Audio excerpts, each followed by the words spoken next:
Assalamu alaikum. I hope you are well. Now I want to say about clarity comes from action. Clarity does not come from thinking. Clarity comes from action. Many people wait to feel clear. They think more thinking will help.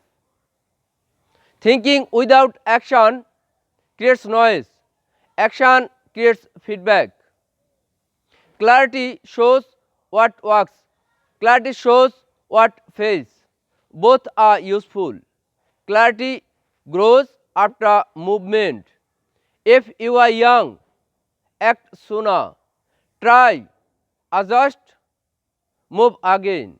One small action can answer many questions.